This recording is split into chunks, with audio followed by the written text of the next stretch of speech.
Bueno, con la ayuda de Dios vamos a ver algo de filosofía.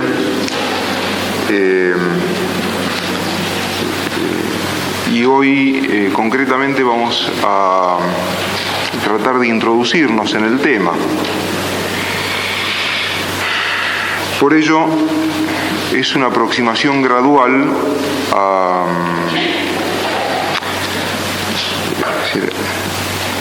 que culmina con la definición de la filosofía.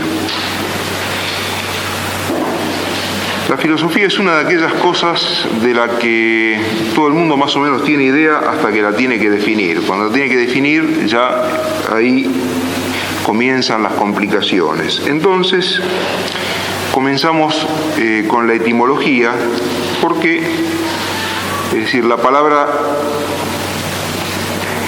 obviamente es significativa.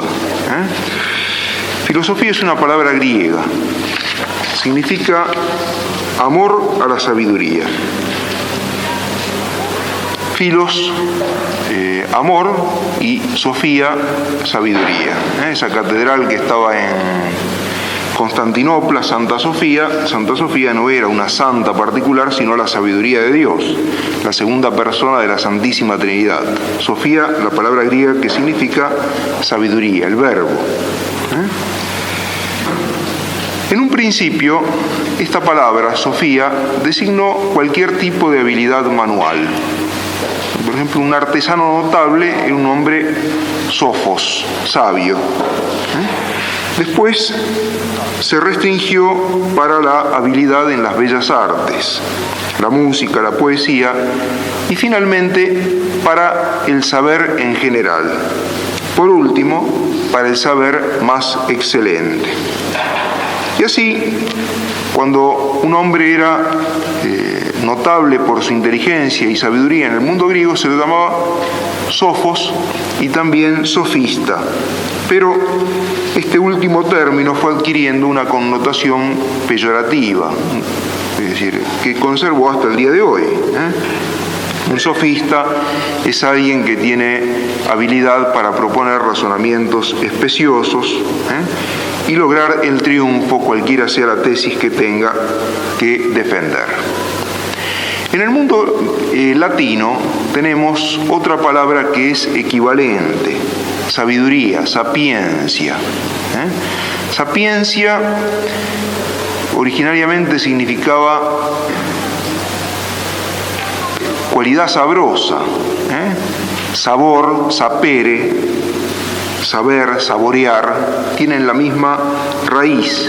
¿Por qué utilizaban tal palabra los latinos para designar a este tipo de conocimiento? Porque es un conocimiento sabroso, gustoso. ¿Por qué? Porque el hombre por naturaleza está llamado a conocer, y este conocimiento es excelente comparado con los demás. Entonces, estamos en condiciones de decir que filosofía es el amor o la búsqueda de un saber excelente. Tanto la sofía como la sapiencia sapiencia latina significan un saber excelente, pero filo, también esa primera palabra antepuesta, es la búsqueda, un tender hacia algo que no se posee. Después de haber visto la etimología, vamos a ver la historia de la palabra. ¿Por qué llegó a emplearse tal palabra para designar a esta disciplina? Cicerón, un escritor latino, nos dice que el primero en utilizar este término, filosofía, para designar la disciplina en cuestión fue Pitágoras. Pitágoras, además de matemático, fue filósofo. Es una figura bastante borrosa del mundo griego, se pierde ahí en la penumbra, pero hay una tradición que dice que fue matemático filósofo. ¿Por qué empleó la palabra filosofía? Para distinguirlo para distinguirse él mismo y distinguir a los que pensaban como él de los que simplemente se llamaban a sí mismos sabios. O sea, él contrapuso el sofos, sabio, al filósofos, al amante de la sabiduría o al que buscaba la sabiduría. ¿Por qué? Para implicar, para dar a entender un matiz de humildad, de insatisfacción, que es una intuición que se conserva luego en el cristianismo. Veamos, la sabiduría como tal, el hombre en esta vida nunca la alcanza. Todo hombre por naturaleza quiere conocer, pero el hombre en esta vida, en la parte intelectual, siempre queda insatisfecho. Le quedan más cosas por conocer, e incluso las que conoce, les quedan un nivel de mayor profundidad en el cual penetrar. Por ejemplo, Santo Tomás decía que un hombre puede pasarse toda la vida investigando la mosca y al fin de su vida va a morir, le va a faltar de saber muchísimo todavía con respecto a eso que ha sido el objeto de su investigación durante años y años. La sabiduría no es algo que se adquiera definitivamente en esta vida, sino que a lo sumo el hombre tiende hacia la sabiduría. Por eso empleó la palabra filósofos, el que ama la sabiduría como una especie de amante que está en tensión hacia ella, pero siempre insatisfecho porque nunca llega a poseerlo de un modo definitivo. Aristóteles confirma esta tradición y dice que el término sabiduría, filosofía, fue empleado en lugar de sabiduría simplemente porque la sabiduría es algo más propio de los dioses y el hombre trata de imitar con todas sus limitaciones, humildemente a lo largo de esta vida, ese saber propio de Dios sin llegar a poseerlo nunca de un modo acabado. Para recapitular, la etimología de la palabra filosofía, amor a la sabiduría. La historia de la palabra en un principio se empleó para designar cualquier conocimiento excelente, pero a partir de Pitágoras, en lugar de la sofía griega o sapiencia latina, filosofía, porque percibieron de que el hombre tiende hacia un fin al cual nunca llega de un modo completo, acabado en esta vida. Cuando nosotros abandonamos el dominio de la etimología y de la historia de la palabra y tratamos de definir entonces qué es la filosofía, ahí surgen las dificultades. ¿Por qué? Porque es una palabra que no se ha usado de modo unívoco, es decir, en un mismo sentido, a lo largo de la historia. Para un griego, ¿qué era la sabiduría? Para un griego la sabiduría era un saber racional. ¿Por qué? Y bueno, porque no conocían la revelación, vivían al margen de la revelación. Pero además del conocimiento que el hombre puede adquirir en esta vida, por medio del uso de la luz natural, de la razón, de la inteligencia, hay otro conocimiento que Dios ha querido dar al hombre, es el conocimiento que viene de la revelación. En la antigüedad lo recibieron los judíos. Entonces, para un cristiano habrá lugar para la siguiente distinción: una sabiduría en el plano natural y una sabiduría sobrenatural. ¿Cuál es la sabiduría sobrenatural? La teología. ¿Cuáles son los principios de la teología? Los artículos de la fe, las proposiciones fundamentales que Dios ha revelado. Y a partir de ahí se construye ese saber sobrenatural de Dios al que el hombre tiene acceso en esta vida, que es la teología.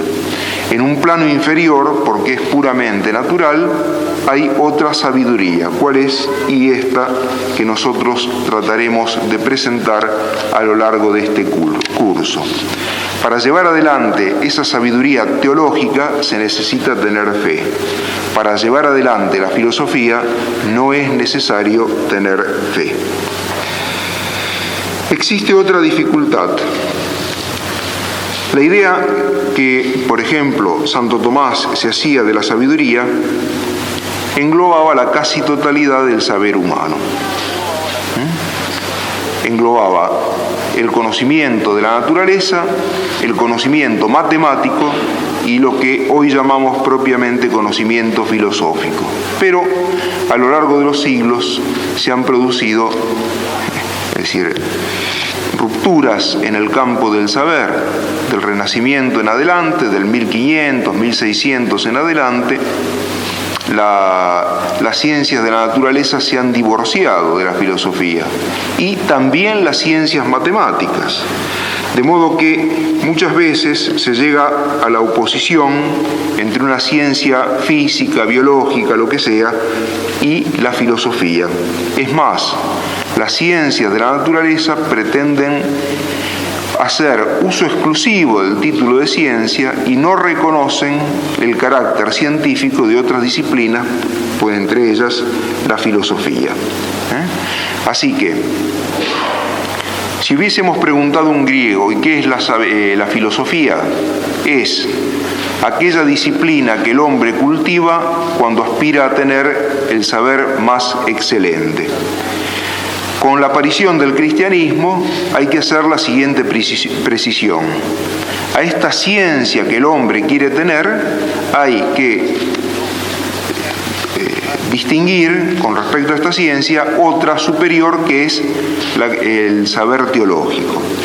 Pero luego, es decir, en los últimos 4 o 5 siglos, el campo de la filosofía se ve notoriamente achicado, restringido. ¿Por qué? Porque muchas ciencias se independizan y no aceptan permanecer bajo el, digamos, rectorado de la filosofía. No aceptan que una ciencia superior, una sabiduría superior, le dé los principios y le marque los límites del campo de su actividad. Bueno, todo esto complica un poco la cuestión, pero a pesar de todo ello, es posible dar una definición de filosofía que sea hoy universalmente aceptada. Es el conocimiento de toda la realidad por sus causas últimas. Vamos a ver si explicamos esto, pero ya tenemos la definición. Filosofía es el conocimiento de toda la realidad por sus causas últimas. El hombre, por naturaleza, desea conocer. Tiene una inteligencia que está abierta a la verdad de todas las cosas. Hay diversos niveles de conocimiento. El hombre desde antiguo advirtió que había un conocimiento que se destacaba con respecto a los demás porque era excelente. Y también advirtió que la posesión de ese conocimiento no es algo que se pueda tener completo, acabado en esta vida. Sin embargo, es algo que se puede comenzar a construir y no se trabaja en vano porque el saber se acumula. Es decir, el conocimiento es tradicional, lo hereda una generación de la anterior y entonces, a medida que pasa el tiempo, se puede tener cada vez mejor, más profundo, más exacto conocimiento de la materia que nos interesa.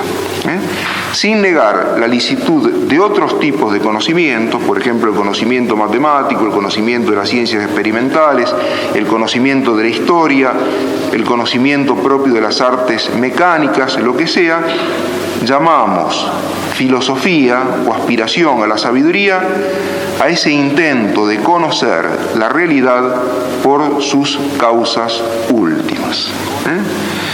¿Qué entendemos por conocimiento de la realidad por las causas últimas?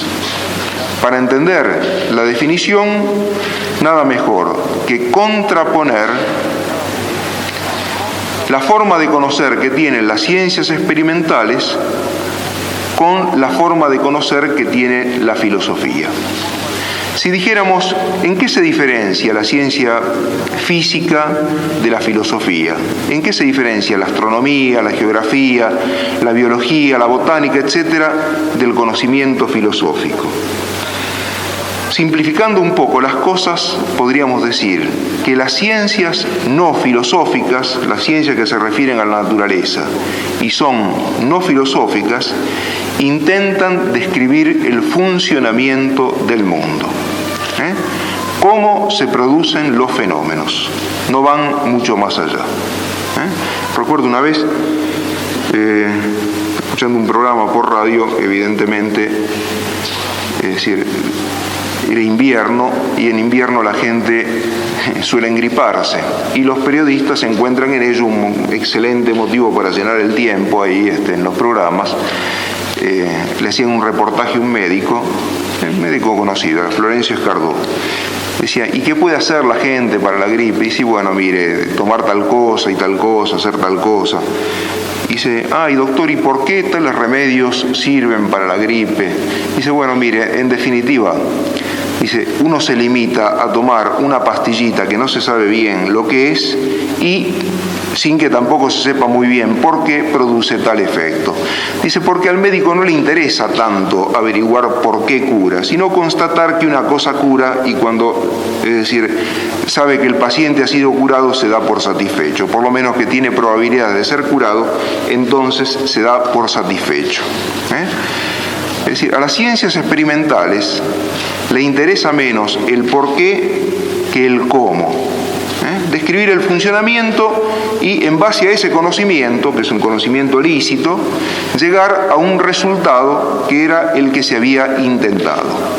Son eminentemente prácticas. Todo eso es normal, es natural y es necesario, porque el hombre necesita tener un cierto dominio del mundo que lo rodea.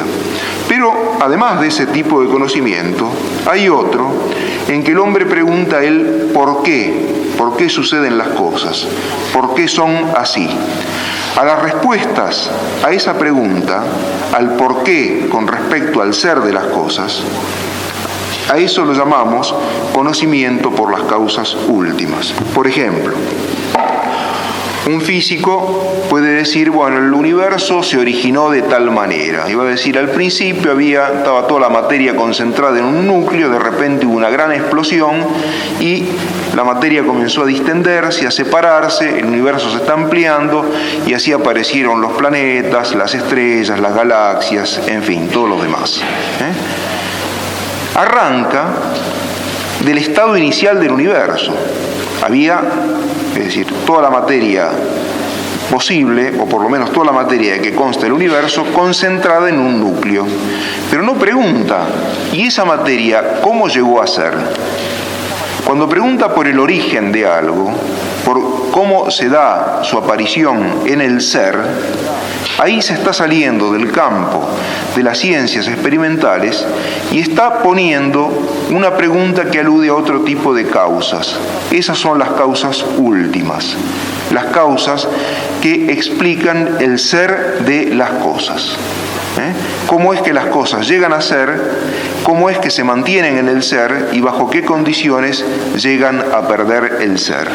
Así que la filosofía, como ciencia que estudia todas las cosas bajo sus causas últimas, es aquella ciencia, la única, que se pregunta por el ser de las cosas. Todas las demás ciencias lo dan por supuesto. Por ejemplo, la botánica no estudia, no se pregunta por qué existen las plantas. Da por supuesto que las plantas existan y a partir de ahí la botánica trata de clasificar las plantas, explicar cuáles son los procesos de crecimiento, de multiplicación, cuáles son los procesos también de corrupción de las plantas, las influencias del clima, del suelo, etc. Pero el ser, la existencia de algo, eso lo da por supuesto. Y sin embargo, eso es lo que la filosofía no puede dar por supuesto. Así que no hay una invasión de campos de la ciencia con respecto a la filosofía y de la filosofía con respecto a la ciencia. ¿Por qué? Porque varía el punto de enfoque, varía el punto de consideración. Todo hombre nace con el apetito de conocer. El conocimiento humano puede tener muchos grados distintos, muchos niveles distintos. Los demás tipos de conocimiento son lícitos y aún son necesarios, pero la inteligencia humana no se da por satisfecha hasta que no conoce por qué las cosas son. Y ese conocimiento es de tipo filosófico. Hay una forma de conocimiento más alta, que es el conocimiento teológico, pero eso excede en las posibilidades naturales de la inteligencia porque aparece un principio nuevo. Ese principio nuevo es la revelación, cuyas verdades nosotros las hacemos nuestras por la fe. Pero nosotros aquí esto no lo consideramos. Esta definición que acabo de dar vale para todas las filosofías. Por ejemplo, si le preguntáramos a Marx, ¿qué es la filosofía?, nos daría otra respuesta, pero también él implícitamente nos estaría dando la definición de filosofía que hemos dado. ¿Por qué? Porque para Marx el principio originario de todo es la materia. Muy bien, pero al reducir todo a la materia, está pretendiendo explicar la realidad por sus causas últimas. Nosotros, con la ayuda de Dios, vamos a tener esta semana el curso sobre la evolución. Los evolucionistas, Darwin, se dieron cuenta de que lo que traían era mucho más que una ciencia, era una filosofía. Era una filosofía, y más allá que una filosofía, una religión. ¿Por qué? Porque ofrecía una suerte de explicación total de la realidad. Es la segunda gran diferencia entre la filosofía y la ciencia. No hay ninguna ciencia que abarque a toda la realidad. Tiene un campo limitado.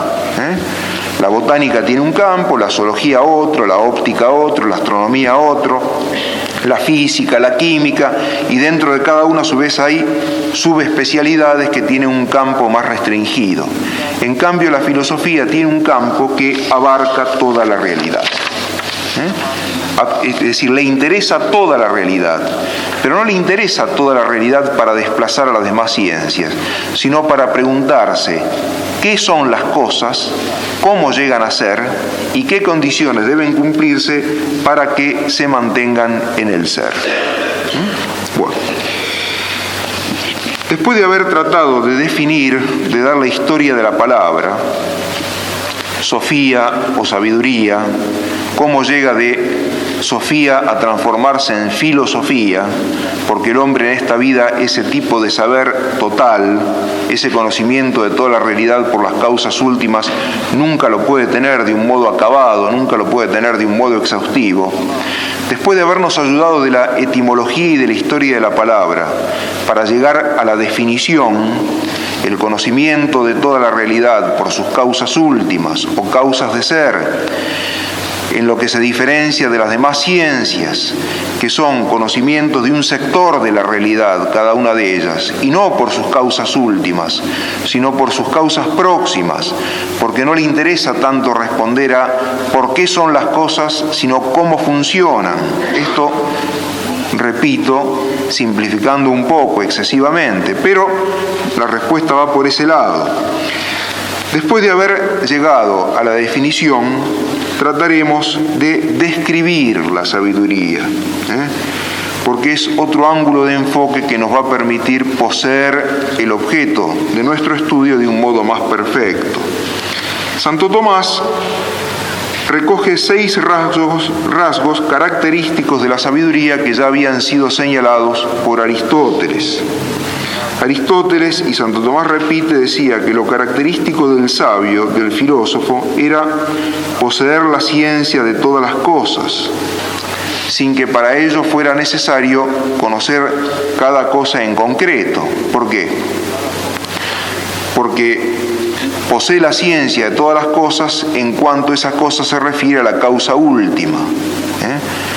Posee la ciencia de todas las cosas en cuanto está en condiciones de decir, de responder, es decir, ¿por qué una cosa llega a existir y cuáles son las condiciones que deben darse para que se mantenga en la existencia? Esto no significa, es decir, que posea el conocimiento químico, físico, astronómico, etc. No es su campo.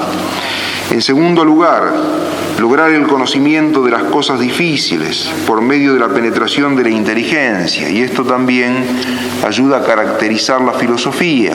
¿Por qué? Porque es difícil pensar el ser de las cosas. Es sumamente difícil.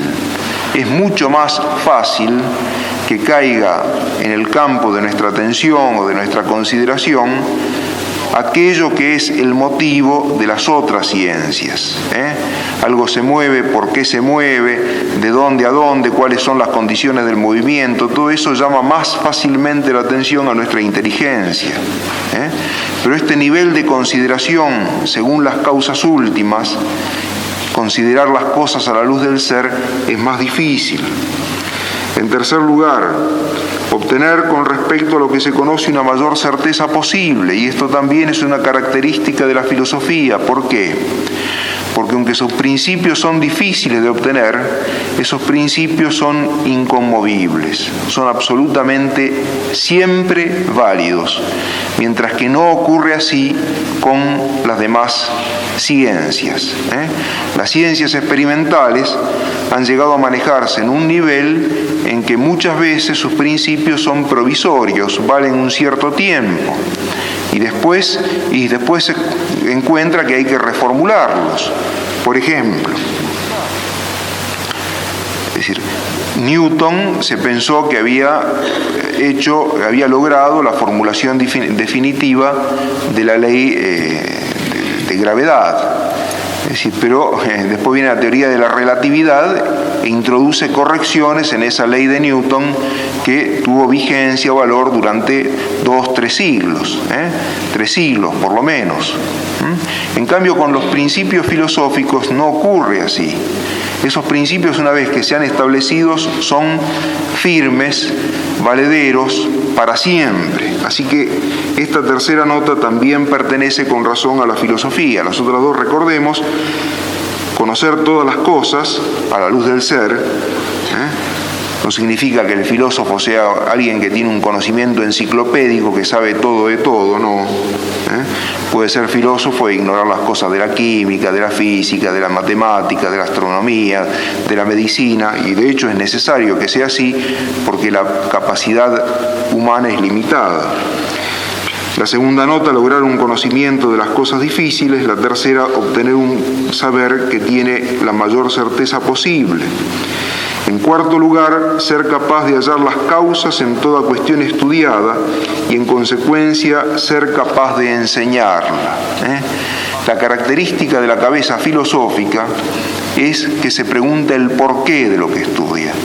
Cuando ando buscando la causa, cuando ando preguntando el porqué en lugar del cómo, o del qué sucedió, ahí hay una aptitud para la filosofía. Y por supuesto, el que entiende las causas puede enseñar la materia que ha investigado a los demás, porque en definitiva el que aprende lo que quiere conocer es el porqué de lo que ha sucedido. Buscar el saber por sí mismo y no por sus resultados prácticos. Otra nota de la filosofía. ¿Para qué sirve filosofar? Para nada. Entonces es una estupidez. No. Lo que sirve es lo subordinado. Una persona que sirve a otra es porque no tiene la mayor jerarquía. El que no sirve no es porque no sea un inútil, sino que está por encima de ese plano en que se busca servir algo superior, sino que está en el plano de lo superior. Servir sirve un tenedor, un reloj, una cuchara, un cuchillo, son útiles. Tienen un fin que está por encima y fuera de sí mismos. En cambio, lo que está en el plano más alto posible, ese no sirve a nadie. Y así sucede con la filosofía. Y la sexta nota es capaz de ordenar, en la doble acepción de la palabra. Poner orden, es decir, conocer el orden propio de las cosas y luego dar órdenes. Reuniendo estos diversos rasgos, Santo Tomás la caracteriza así. Se llama sabio, es decir, filósofo, al que conoce todas las cosas, aun las difíciles, por sus causas ciertas, busca el saber por sí mismo y es capaz de ordenar a los otros, por lo menos en cuanto a la actividad intelectual. Esta es una cierta descripción de la sabiduría. En fin, traten de atender a lo que se dice, pero no se desesperen si hay algo que se les escapa. porque, como ya fue dicho, se darán apuntes de lo que se dice en clase. No se pretende que al salir de la clase recuerden absolutamente todo lo que se ha dicho, pero sí traten de prestar la mayor atención posible, porque lo que se entiende en el momento luego es mucho más fácil recordar. Bueno, Santo Tomás da otra caracterización de la filosofía en la obra más importante que él escribió, la llamada Suma Teológica, y desde otro ángulo. Procede de la siguiente manera. Dice: lo que caracteriza al hombre con respecto, lo que lo singulariza con respecto a los demás seres de este mundo es su inteligencia. Las plantas a semejanza del hombre viven, los animales a semejanza del hombre viven y sienten, los cuerpos a semejanza del hombre tienen, es decir, una extensión, ocupan un lugar en el espacio, pero solo el hombre piensa. Muy bien. Así que la nota distintiva del hombre es su inteligencia. Y la inteligencia humana tiene dos funciones. El hombre, por una parte, es capaz de conocer las cosas, pero por otra parte, necesita dominar el mundo circundante para satisfacer sus necesidades. Y ese dominio del mundo circundante lo ejercita también, o lo realiza, lo lleva a cabo, por medio de la inteligencia. Cuando la inteligencia se emplea en dirigir la acción, esa acción que nos lleva a dominar el mundo que nos rodea, el funcionamiento del intelecto es práctico. En cambio, cuando la inteligencia no mira al dominio que puede tener sobre el mundo que lo rodea, al hombre, sino que simplemente quiere conocer por conocer, el funcionamiento del intelecto es teórico. Es una sola inteligencia, pero que tiene dos actividades posibles: teórica, conocer por conocer, o práctica, conocer con vistas a dominar la realidad. Pues bien, la inteligencia en cada una de esas funciones puede ser perfeccionada por diferentes disposiciones. Por ejemplo, llamamos arte a toda disposición que perfecciona la inteligencia cuando el hombre mira a actuar de tal manera que por medio de su acción sea transformada una cosa que está fuera de sí mismo. ¿Qué son las artes? Son habilidades, conocimientos que se poseen con vistas a hacer algo en la realidad. El relojero tiene una cierta arte en especial, el que construyó este galpón o los que lo construyeron también, el mecánico, el escultor, el pintor, quien quiera sea, todos ellos tienen su inteligencia habilitada de tal modo que pueden obrar sobre una materia exterior y transformarla. A eso llamamos arte. Por encima del arte está la prudencia. La prudencia es otra habilidad del intelecto práctico, pero esta vez no se mira a transformar una materia exterior, esta mesa, la madera de la cual está hecha esta mesa, y darle forma de mesa. No se mira a ello, sino que se mira a aplicar un molde, un patrón racional a la actividad humana. Por ejemplo, ayer, viernes, día de penitencia, ¿qué debo hacer? Evito la carne, pero me han invitado a un asado. Bueno, es decir, cuando se trata, la inteligencia tiene que emplearse para dirigir la conducta humana. Ahí tenemos otra capacitación de la inteligencia o habilidad, que es la prudencia. Prudencia y arte son disposiciones de la inteligencia práctica. Se trata de dirigir nuestro obrar o nuestro hacer. Pero a su vez hay disposiciones en el funcionamiento teórico de la inteligencia, cuando la inteligencia no tiene que pensar lo que hay que hacer o cómo hay que transformar a una materia del mundo exterior, algo exterior a nosotros mismos, sino que trata de conocer por conocer. Y Santo Tomás dice, hay 3 tipos de perfeccionamiento distintos posibles para la inteligencia cuando se trata de conocer por conocer. El primero es el conocimiento de las verdades evidentes. Por ejemplo, no se puede ser y no ser a la vez, al mismo tiempo. Es el principio de no contradicción. Algo no puede ser blanco y negro al mismo tiempo y al mismo respecto. O es blanco o es negro o es de tal manera, pero no puede ser todo al mismo tiempo. Una persona no puede estar aquí y allá al mismo tiempo. Es decir, ese es el principio de no contradicción. No se puede ser y no ser a la vez, una verdad evidente. Esta aptitud que tiene la inteligencia para conocer las verdades evidentes la llamamos intelecto. Es un hábito de la inteligencia. Hay otra aptitud que tiene la inteligencia para conocer las cosas por sus causas próximas, y a eso la llamamos ciencia.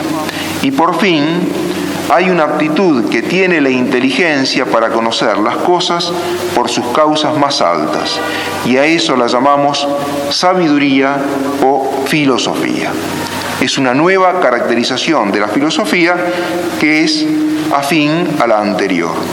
Es un hábito de la inteligencia o disposición de la inteligencia que le da facilidad, seguridad y prontitud para conocer las cosas por sus causas más altas. Así que filosofía puede ser tanto el conocimiento de las cosas por sus causas más altas. ¿Cuáles son las causas más altas? Aquellas causas que iluminan el ser de las cosas. O si no, también, en otro plano, la aptitud, la disposición de la inteligencia para conocer de un modo fácil, rápido y seguro las cosas por sus causas más altas.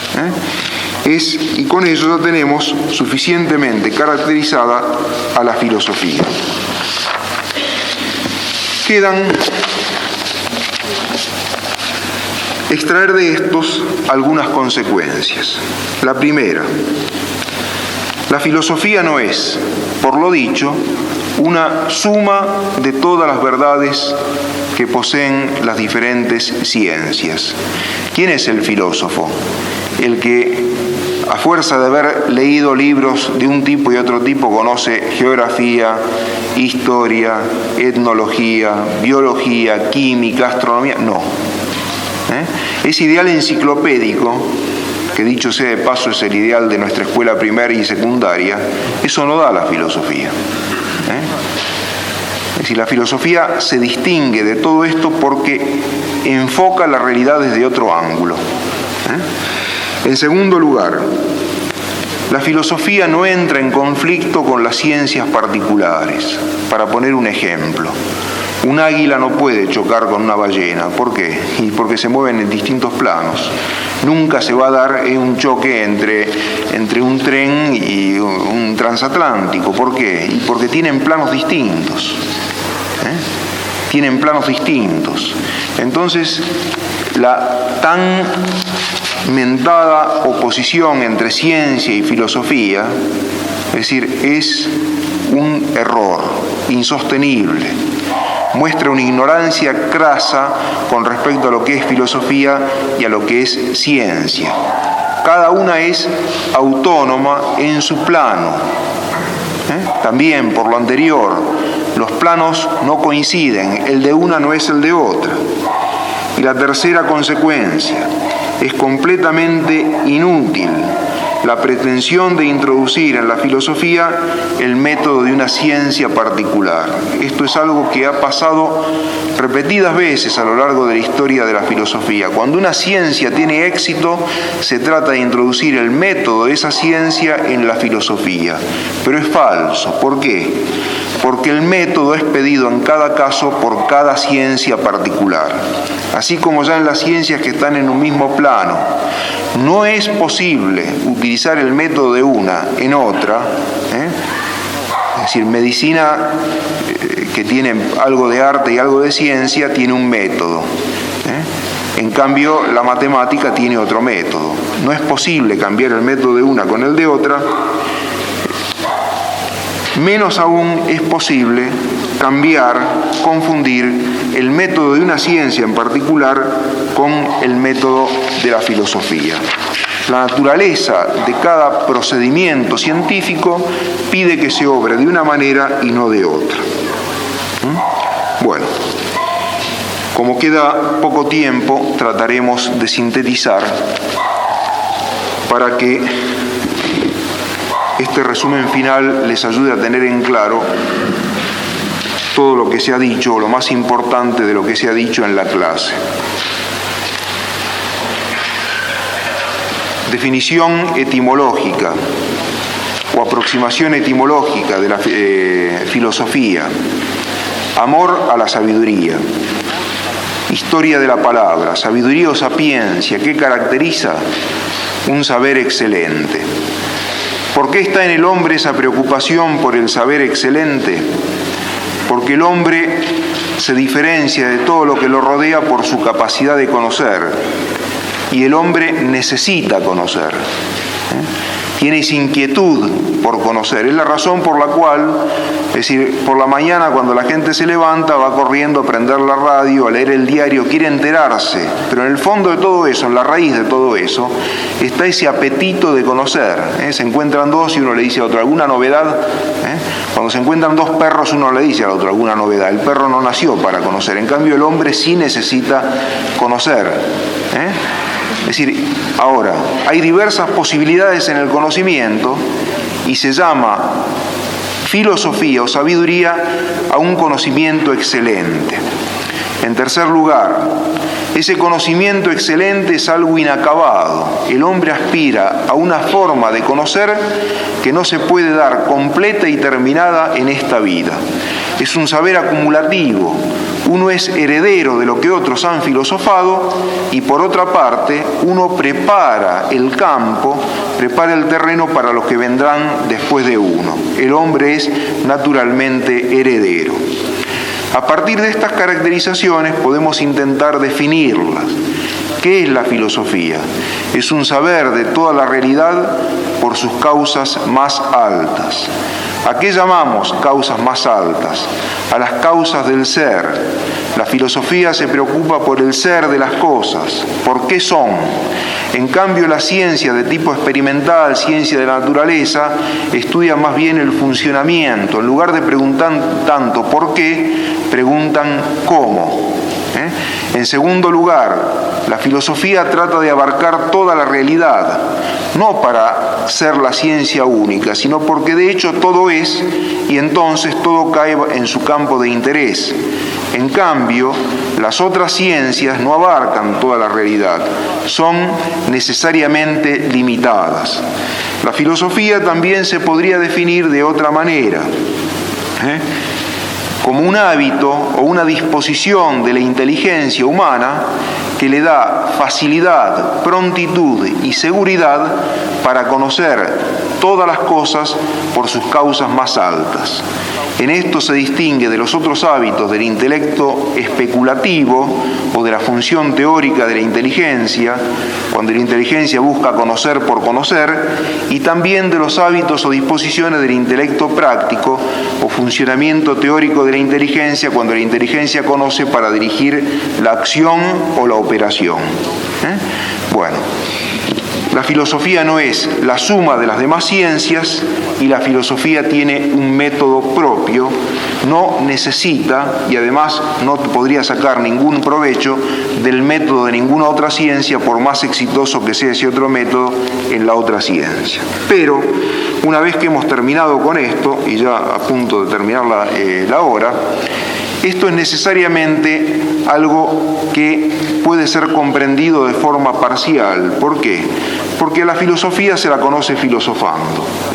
Alguien no puede aprender a nadar fuera del agua. Lo más que se puede decir a alguien que está fuera del agua y que tiene ganas de aprender a nadar es, bueno, tratar de hacer tal cosa, y es lo que hemos hecho hoy.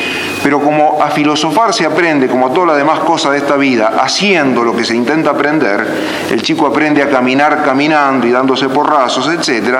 Nosotros trataremos a lo largo de estos 2 meses 2 meses y fracción, de ver una historia sencilla de la filosofía, porque entonces, en lugar de una caracterización abstracta, la filosofía aparecerá encarnada y surgirán a lo largo de esa historia los problemas reales.